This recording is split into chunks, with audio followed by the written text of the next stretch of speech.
Here it is with the back off. It looks like they added a fiberglass shroud. Filter's still the same. No plate behind the motors.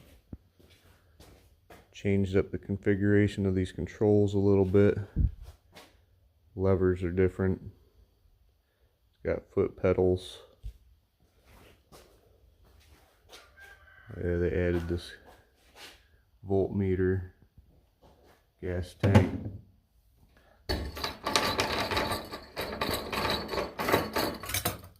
Float.